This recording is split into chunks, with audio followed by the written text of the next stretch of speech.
Para layang atau luncur layang dalam bahasa Inggris paragliding adalah olahraga terbang bebas dengan menggunakan sayap kain yaitu parasut yang lepas landas dengan kaki untuk tujuan rekreasi atau kompetisi.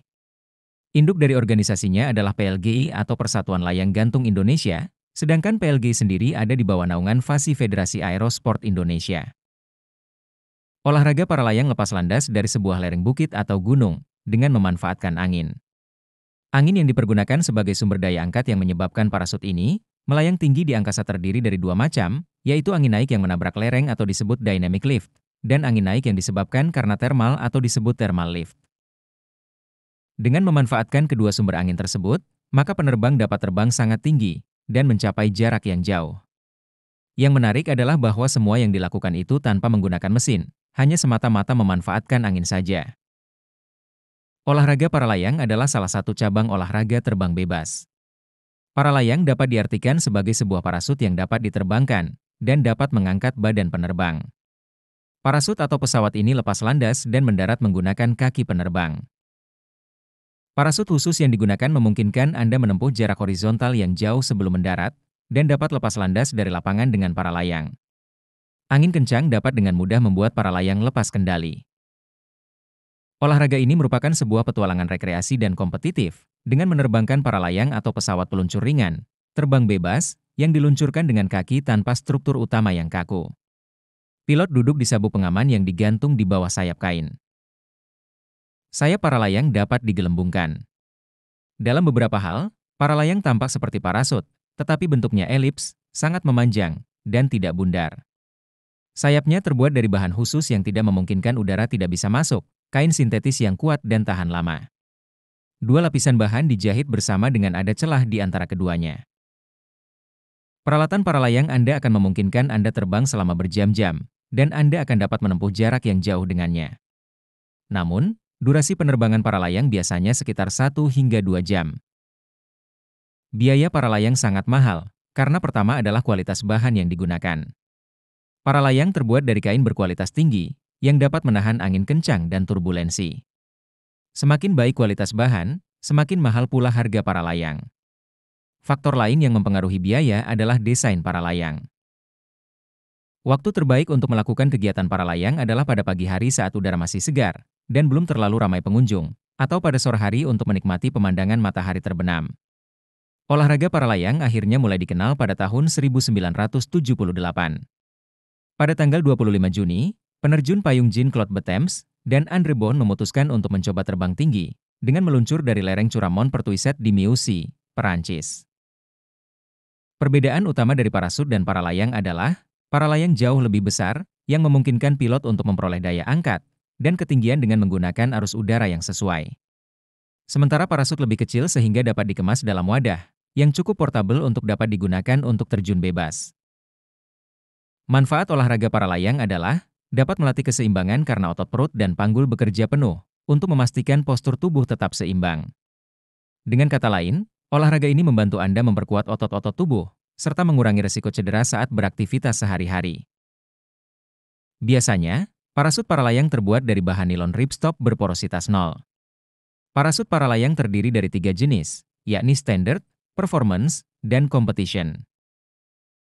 Para layang merupakan pesawat terbang bebas dan ringan yang biasanya lepas landas dari lereng, lalu terbang ke atas bukit atau tebing. Pilot pertama-tama meletakkan sayap di tanah dan melebarkannya, dalam bentuk mahkota yang tepat, menghadap lereng. Pilot kemudian harus mengenakan sabuk pengaman dan melakukan semua pemeriksaan seperti biasa. David Baris tidak terlalu sukses, tetapi awal mula para layang sudah ada di sana. Pada saat yang sama dengan percobaan pertama ini, Domina Jalberg dari Quebec menciptakan parasut dengan kotak, sparafoil. Penemuan terakhir ini mengilhami terciptanya sayap para layang. Dari hasil penelitian dapat disimpulkan bahwa para layang dapat terbang, karena adanya angin mengalir di atas dan di bawah parasutnya, sehingga terjadi perbedaan tekanan udara antara daerah bawah dan atas parasut. Perbedaan ini yang membuat para layang memiliki gaya angkat untuk terbang. Kecepatan terbang maksimal para layang tak lebih dari 50 km per jam. Dalam terjun payung memiliki gerakan vertikal menuju tanah, para layang memiliki gerakan horizontal yang juga mencoba untuk terbang lebih tinggi semaksimal mungkin. Asal-usul para layang berawal dari olahraga terjun payung. Pada awal tahun 1960, Penerjun payung Amerika Pierre Lemoigne berhasil membuat celah pada kanopi parasut bundar agar udara dapat mengalir melalui kanopi. Parasut normal memiliki bentuk bundar dan dirancang untuk menangkap udara, sedangkan bentuk kanopi para layang berbentuk elips dan dirancang dengan cermat agar strukturnya dapat tetap mengambang di udara.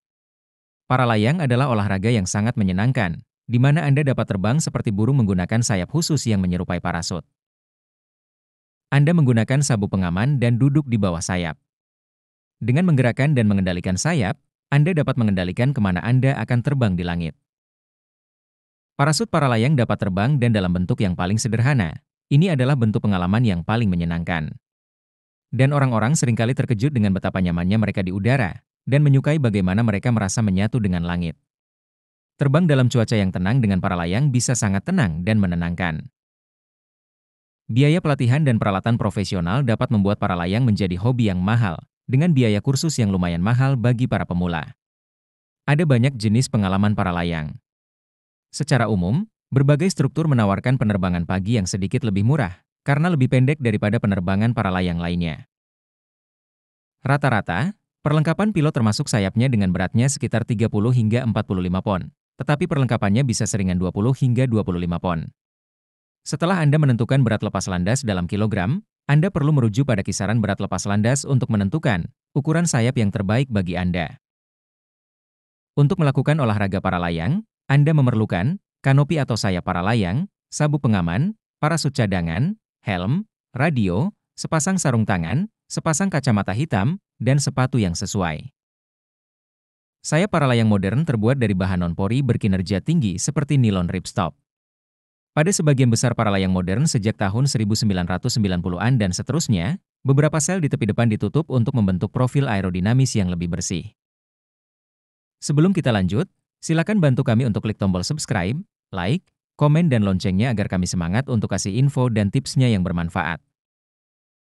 Untuk memulai para layang, Anda dapat duduk di bagian belakang perahu, dan perlahan-lahan melayang ke udara, dan ketika tiba saatnya untuk turun perlahan kembali ke dek perahu, semudah menjulurkan kaki untuk pendaratan yang sempurna ketika turun. Ini adalah olahraga penerbangan, jadi penting untuk mengambil pelajaran dari instruktur yang memiliki peringkat. Setelah Anda lulus dengan peringkat sertifikasi dari Asosiasi Nasional Negara Anda akan keluar dari status pelajar dan dapat terbang sendiri. David Baris bisa dikatakan merupakan tokoh terpenting dalam sejarah para layang, karena ia dianggap sebagai pencipta pertama para layang seperti yang dikenal orang saat ini. NASA menciptakan istilah para layang pada tahun 1960, dan kata para layang pertama kali digunakan secara luas pada tahun 1970. Para layang dapat melatih keseimbangan karena otot perut, dan panggul bekerja penuh untuk memastikan postur tubuh tetap seimbang. Dengan kata lain, olahraga ini membantu Anda memperkuat otot-otot tubuh, serta mengurangi risiko cedera saat beraktivitas sehari-hari. Para layang adalah jenis olahraga ekstrim yang ditemukan pada awal tahun 1980-an oleh orang-orang yang tertarik pada olahraga udara, dan olahraga ini memungkinkan seseorang untuk berlari dari lereng dengan parasut gratis. Para layang umumnya lebih mudah diakses daripada olahraga ekstrim lainnya, karena tidak memerlukan lintasan lepas landas atau lintasan pendaratan khusus. Sensasi tanpa bobot, dipadukan dengan gerakan meluncur yang halus, sering dibandingkan dengan melayang di udara. Beberapa orang mungkin mengalami sedikit mabuk udara, terutama saat berbelok atau melakukan manuver akrobatik, tetapi ini berbeda-beda pada setiap orang dan tidak umum terjadi. Usia minimum resmi untuk para layang independen adalah 14 tahun. Anak-anak berusia 4 tahun dapat diperkenalkan dengan olahraga ini sejak usia dini, berkat penerbangan para layang pertama dengan instruktur profesional. Sangat penting bagi Anda untuk mengikuti panduan keselamatan dan anjuran usia untuk olahraga udara ini. Para layang bertenaga dapat mencapai ketinggian hingga 18.000 kaki. Ini adalah batas legal yang ditetapkan oleh FAA. Anda juga dapat mencapai ketinggian hingga 80 mil saat di udara. Terbanglah hanya dalam kondisi cerah dan angin yang dapat Anda kendalikan sesuai tingkat keterampilan Anda. Ini termasuk tidak terbang di malam hari. Lokasi pendaratan Anda harus mudah diakses dan jelas terlihat. Selain itu, lokasi pendaratan harus nyaman untuk menghindari cedera. Glider yang paling aman adalah para glider profil klasik yang diberi peringkat NA. Apapun di atas itu atau apapun yang khusus untuk para motor dianggap kurang aman. Kecelakaan para layang dapat berakibat fatal dan seringkali mengakibatkan cedera serius atau kematian. Beberapa hal dapat menyebabkan kecelakaan para layang. Beberapa cedera para layang yang paling umum disebabkan oleh kesalahan pilot, kegagalan peralatan, dan kondisi cuaca buruk. Kesalahan pilot merupakan penyebab utama kecelakaan para layang. Meskipun keduanya melibatkan meluncur di udara di bawah kanopi, terjun payung dimulai dengan lompatan dari ketinggian, yang menawarkan sensasi yang intens yang tidak dimiliki para layang. Para layang lebih tentang penjelajahan santai di langit, yang sering digambarkan sebagai terapi dibandingkan dengan terjun payung yang sifatnya ekstrim. Olahraga para layang adalah bentuk penerbangan yang paling sederhana, tetapi seperti pelatihan pilot lainnya, ada banyak hal yang harus dipelajari. Hal ini mencakup hal-hal praktis seperti membiasakan diri dengan perlengkapan, memahami cara membaca kondisi angin dan cuaca, atau memahami hukum udara. Pada kenyataannya, arus udara naik adalah arus udara yang naik ke langit. Arus udara ini membawa udara ke atas dalam arah vertikal melalui atmosfer. Oleh karena itu, pilot para layang dapat menggunakan arus udara ini untuk mencapai ketinggian, tanpa menggunakan gelembung termal. Belajar para layang memerlukan kombinasi instruksi di darat, pelatihan, praktik, dan pelatihan di udara. Langkah pertama adalah menemukan sekolah para layang yang mempunyai reputasi baik, yang menawarkan program pelatihan komprehensif untuk pemula. Para layang selalu aman selama kondisi cuaca yang baik dan aturan yang dapat dipatuhi. Para layang cocok untuk semua usia, bukan hanya anak-anak. Penerbangan dilakukan dengan peralatan khusus untuk anak-anak. Banyak negara, termasuk Amerika Serikat, para layang bermotor diatur secara minimal dan tidak memerlukan lisensi.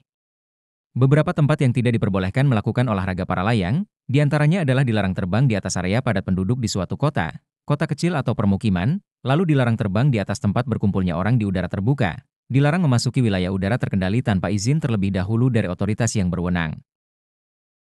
Pesawat layang harus mematuhi persyaratan penerbangan visual sebagaimana diuraikan dalam AIM dan CFR.